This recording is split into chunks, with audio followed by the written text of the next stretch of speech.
अस्सलाम वालेकुम। मोहम्मद अज़हर सिद्दीक अपने प्रोग्राम पॉलिटिकल डायरीज के साथ हाजिर खिदमत है। 9 मई 2026 और हफ्ते का दिन है।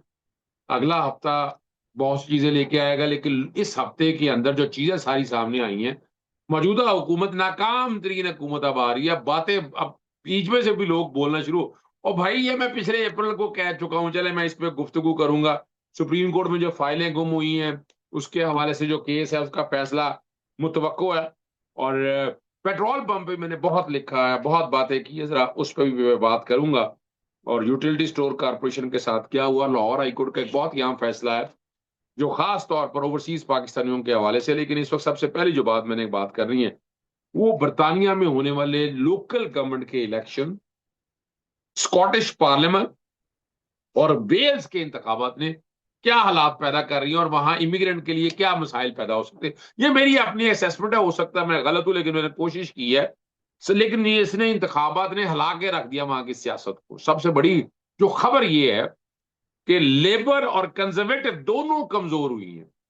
और जब दाएं बाजू की जो जमात है रिफॉर्म यूके जो है, ये तेजी से आगे सामने आई है। लोकल गवर्नमेंट के जो लोकल इलेक्शन हुए हैं, रिफॉर्म यूके ने सबसे ज्यादा फायदा उठाया।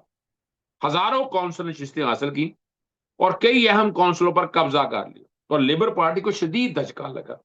और ग्रीन जगह एक और पार्टी आगे आ रही है, ग्रीन पार्टी और लिबरल डेमोक्रेटिक्स ने भी कुछ कामयाबियां हासिल की।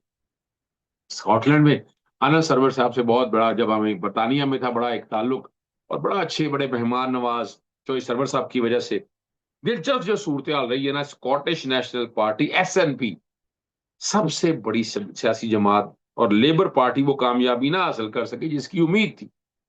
और बाज हलकों में लेबर का वोट वासे कम हुआ है और रिफॉर्म यूके ने गैर मुतवक्को नशिस्तें हासिल की।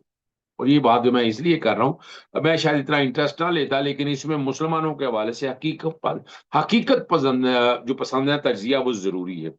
और अगर रिफॉर्म यूके अगर आ गई तो ये दाएं बाजू की जमात है, ज्यादा ताकतवर होती है और हुकूमत पर असरअंदाज भी हो सकती। तो क्या मसाइल पैदा हो सकते हैं।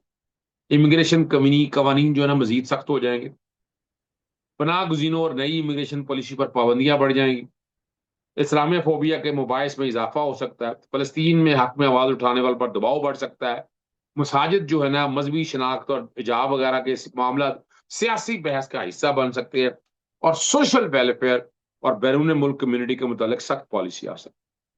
और लेकिन हमें यह भी याद रखना चाहिए कि बरतानिया का जमहूरी निज़ाम बहुत मजबूत है, इसलिए कोई भी जमात मुकम्मल तौर पर मुसलमानों के बुनियादी हकूक खत्म नहीं कर सकती। वहां अदालतें, इंसानी हकूक के इदारे, मीडिया और पार्लिमानी अपोजिशन जो है ना मजबूत किरदार अदा करते हैं। ठीक है ना। और दूसरी जो बात बड़ी जबरदस्त है जो मैं डिस्कस भी होता रहता है कि बरतानी मुसलमान अब सिर्फ लेबर पार्टी पर इंहिसार नहीं कर रहे, बल्कि आजाद उम्मीदवारों, ग्रीन पार्टी और मुकामी सियासत में भी फाल हो रहे हैं। और खासतौर पर गजा के मसले के बाद सियासी रुझाना जो है ना, उसकी डगर जो है वो अपनी एक आई है और उस पर बात हो रही है। ये बहुत ही अहम मामला था जो मैं डिस्कस करना चाहता। सुप्रीम कोर्ट, अब लोग तो बड़ी बहस चल चुकी है, वो आर्टिकल जो कोशिश की हो, मैंने ट्वीट भी किया है, वो आ जाए। यानी ये जो बताया जा रहा है कि हमारी सुप्रीम कोर्ट है अपना, यानी अपना वजूद ढूंढती फिर रही है, मैं यही अगर कहूँ तो यही हालत है। लेकिन इसी वक्त सुप्रीम कोर्ट और वफाकी आईनी अदालत अपने लिए जगह बनाते हुए, और लग रहा है अभी तो जगह बना रही है, इमारत पर भी कब्जा उसी का हो जाना है। सुप्रीम कोर्ट में जो फाइलें गुम हो रही, अहम मुकदमा का फैसला जो है ना पीर के रोज ये सुनाया जाना, जस्टिस नईम अकबर अफगान की सरबराही में कायम बेंच ने कई माह समाअत की है।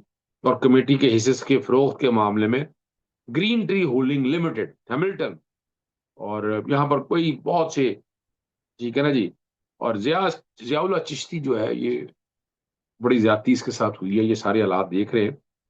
और इसमें बहुत सी लंबी चौड़ी बहसें हुई हैं, बड़े बड़े वकील आए हैं इसके अंदर। और इसमें अब क्या होने जा रहा है, जरा ये अब आपको आने वाले दिनों के अंदर बड़ी वजाहत के साथ समझ आ जाएगा। और ये बड़ा फैसला अहम है जो कुछ कुछ सिम्मत का तयन करेगा, जो हालात और वाकयात सेट करेगा, जो चीजों को आगे की तरफ लेके जाएगा। और बहुत सी चीजें आप समझेंगे इस बात को, मैं बार बार मैं तस्करा और इजहार इसीलिए कर रहा हूं ताकि आपको अंदाजा हो सके। और सुप्रीम कोर्ट क्या अपना वजूद बरकरार है, वजूद तो रहेगा बरकरार। वही है ना, सिविल कोर्ट देखे ना, सुप्रीम कोर्ट का एक अपना स्टेटस था, ये सिविल कोर्ट से सेशन से होते हुए हाई कोर्ट। अब हाई कोर्ट अगर देखा जाए तो हाई कोर्ट का इख्तियार आज भी यानी आर्टिकल आईनी अदालत भी है, और नीचे से जो मामला जितने भी हैं उनको भी देखती है। ठीक है, यानी अब देखे ना, उस पर मैं आपको पता है मैंने बहुत लिखा है, मैंने बहुत सी बातें की हैं, मैं बहुत से झगड़े में उन इश्यूज को मैं लेकर भी चल रहा हूँ, और आप समझते भी रहेंगे, आपको अंदाजा भी हो जाएगा कि मैं क्या बात कहना चाहता हूँ, मकसद क्या है, वो भी आपको अंदाजा हो जाएगा। ऐसी कोई हालात हमारे यहाँ मैंने बहुत से बात इश्यूज उठाए हैं हाई कोर्ट्स में। मैं ये नहीं कह रहा कि मैं किसी की काबिलियत अपनी जगह है, लेकिन उसका तजर्बे के हवाले से बात हो, मैं कह सकता हूँ कि आप आईनी मामलात में कितना देखते हैं, कितना समझते हैं, और कितना का हालात और वाकयात सामने आते हैं। यहाँ आईनी बेंच तो नहीं बने, जो बड़ा शोर डाला था, वो किधर गई हैं आईनी अदालतें, वो किधर है आईनी अदालतें, क्या बातें हो रही थी, हाई कोर्टों में आईनी अदालतें क्यों नहीं आज तक बनी? कौन है जो बातें बड़ा करते थे, आज जवाब दे बैठकर कौम को, कहाँ है वो आईनी अदालतें? बड़ा शोर डाला जनाब, सुप्रीम कोर्ट में आईनी बेंच बना और आईनी अदालतें बनी, वो बेवकूफ बनाने का एक तरीकाकार था सुप्रीम कोर्ट का। अदालतें अदालती फाकियत खत्म कर रही थी, अदालतों को बेवकत कर रहा था, और क्या कहेंगे सारे मामले में। अब ये लड़ाई अब बड़ी चल चुकी है, लेकिन यहाँ चले वहां तो अपनी जगह है ना सुप्रीम कोर्ट, यहाँ हाई कोर्ट तो अपनी अपना वजूद बरकरार रखवा लें, वजूद से मुराद है अपनी अहमियत तो बरकरार रखवा लें। बुनियादी हकूक की पामाली हो रही है और अदालतें हमारी बेबस नजर आती है यहाँ पर। खुदा रहा ये ना हाल करें, अब वो हंगरी वाले हालात ना आपको बनाए। हंगरी वाले हालात में मैंने एक ट्वीट किया तो बहुत से दोस्तों ने कहा कि यार ये बात तो बड़ी जबरदस्त कर रहे हो, लेकिन वो हंगरी के हालात जब आप देखेंगे तो आपको अंदाजा हो जाएगा कि क्या हालात हो रहे हैं, पाकिस्तान किस डगर पे चल रहा है, ये जरा समझने वाली बात है। ठीक है ना जी। और यहाँ जो मैंने बड़ी जबरदस्त जो एक मुतफरक दरखास्त मैंने दायर की, उसमें मैंने तजिया भी और जवाब भी मैंने दिए हैं। पाकिस्तान ने, और सवाल कीमत के तयन का नहीं है, आइन और कानून की बका का है। ब्रेंट क्रूड ऑयल जो है ना इस वक्त तकरीबन $100 फी बैरल पहुंचा, और पूरी दुनिया में आवाम को रिलीफ देने की कोशिश। भारत में कीमतें जो है ना तकरीबन मुस्तहकम रही, बांग्लादेश में महदूद इजाफा, पाकिस्तान में पेट्रोलियम मसनूआत पर 61.5% अब तक, वो वैसे तो मैंने आपको बता ही दिया कितना इजाफा हुआ है, और ये माशी ड्रोन हमला है। और आलमी मार्केट में तकरीबन 43%, लेकिन पाकिस्तान में तकरीबन 1.5% रहा, और पीडीआर को मुसलसल बढ़ाकर, और वो जो कसूरवार जिनका है, जो एफबीआर का टारगेट अचीव नहीं कर सके, ये उन्होंने, ये हमारी ब्यूरोक्रेसी ने सत्यानाश किया है इस सारे निजाम का। अब ये सवाल सिर्फ यही नहीं है, सिर्फ महंगाई का नहीं, बल्कि आईनी इख्तियारात का। पेट्रोलियम डेवलपमेंट लेवी जो है असल टैक्स की शक्ल है ना जी बेसिकली, और आईने पाकिस्तान के तहत टैक्स आयद करना पार्लियामेंट का काम है, एग्जेक्टिव का नहीं है। फिर किस इख्तियार के तहत पीडीएल को इतना उठाकर आप 117 रुपए तक ले जाएंगे?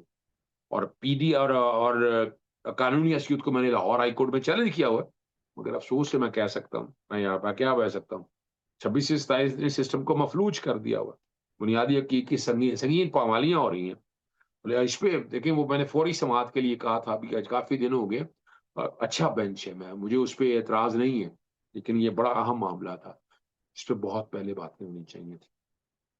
और अगर अदालतें आजाद और फाल हैं तो अवाम पर आईनी टैक्सों का बोझ, यानी गैर आईनी टैक्सों का बोझ क्यों डाला जा रहा है? एग्जेक्टिव जो आइन से तजावज कर रही है, और बुनियादी हकूक इस तरह पामाल ना, यानी अदालतें अगर जाग रही होती, पूरी दुनिया में तारीख गवाह है कि जब इदारे कमजोर और कानून बेअसर हो जाए तो रियासी अदम इस्तेहकाम का शिकार हो जाती है। और सर विंस्टन चर्चिल ने जंग अजीम दोम के दौरान कहा था, अगर अदालतें काम करेंगी तो समझो रियासत जिंदा है। आज पाकिस्तान में सवाल है कि क्या अदालतों को सांस लेने दी जा रही? सहाफी, वोकला, दानश्वर, सिविल सोसाइटी, सबको फैसला करना होगा, खामोश तमाशाई बनना है या आइन और कानून की हुक्मरानी के लिए खड़ा होना है। ये सिर्फ पेट्रोल की कीमत का मसला नहीं है मेरा भाई साहब, मैं जान के, मैं बार बार कह रहा हूँ, ये पाकिस्तान की आईनी मुस्तकबिल की जंग है। और हमारे दोस्त है राना सनाउल्लाह, उन्होंने बड़ा जबर, और ये बड़ा बहुत बड़ा स्कैंडल दिया यूटिलिटी कॉर्पोरेशन के हवाले, स्टोर्स के हवाले से। 21 प्रॉपर्टीज जो औने पौने दामों पर फरोख्त की जा रही, और मेन बुलेवार्ड जो है ना ब्लू एरिया में हेड ऑफिस है, जिसकी वैल्यू सिर्फ 170 करोड़ रुपए लगाई है। आई टैन में 5 कनाल 10 मरले का कमर्शियल प्लॉट है, जिसकी वैल्यू गालबन 31 करोड़ 43 लाख रुपया। I9 में 13 कनाल का कमर्शियल प्लॉट है, जिसकी वैल्यू सिर्फ और सिर्फ 73 करोड़ रुपए लगाई। जनाब कौन पूछ रहा है, कौन देख रहा है? हम यही देखते रहेंगे, हम यही सोचते रहेंगे, यही सुनते रहेंगे। खुदा रहा इस मुल्क को बचाएं, ये लुटेरों के हाथ ना आ जाए। लुटेरे खा ना जाए मेरे मुल्क को, मेरे मुल्क को बचाना बहुत ज़रूरी है। मेरा मुल्क बचेगा तो चीज़ें आगे चलेंगी और उसको इसलिए बचाना बहुत ज़रूरी है। बार-बार तज़किरा भी मैं इसीलिए करता हूँ, इसीलिए इज़हार करता हूँ, इसलिए ज़िक्र मैं करता हूँ। मेरा मकसद बड़ा वाज़ेह है। लाहौर कोर्ट का बड़ा अच्छा फैसला दिया है। तारीफ़ करूँगा जस्टिस अनवार हुसैन की। जनाब डेफेमेशन एक्ट भी जो है अ, इसको त चैलेंज करने का जो है ना केस तकरीबन उन्होंने सुन लिया था और उसके बाद फिर सिंगल जज के पास मामला अब लार्जर बेंच की तरफ चला गया, लेकिन उन्हें जायदाद से मुतल्लिक दायरा इख्तियार पर अहम फैसला जारी कर दिया और यही कहा कि खसूसी अदालतें जो सुनेंगी और प्रॉपर्टी तैनात जो है ना, वो खसूसी कवानीन के तहत कायम स्पेशल कोर्ट्स के दायरे इख्तियार में आएँगे। मुकदमा के फौरी और मौसूल हल को यकीनी बनाना है। अदालती हुकूक में कहा कि स्पेशल कोर्ट्स की जानिब से ओवरसीज़ पाकिस्तान के केसेस सुनने पर एतराज़ को कलअदम करार दे दिया और मुतल्लका इदारों को कानून के मुताबिक कार्रवाई जारी रखने की हदायत भी जारी की और एक लिहाज से ये अच्छा है, ओवरसीज़ के मसाइल बहुत हैं, मुश्किलें, परेशानियाँ, इतना ज़्यादा कुछ है।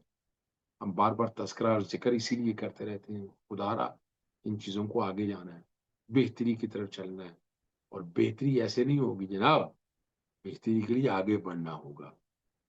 अदालतों को अपनी ज़िम्मेदारियाँ पूरी उठानी पड़ेंगी। इजाज़त चाहता हूँ, अस्सलाम वालेकुम, अल्लाह हाफ़िज़, पाकिस्तान ज़िंदाबाद।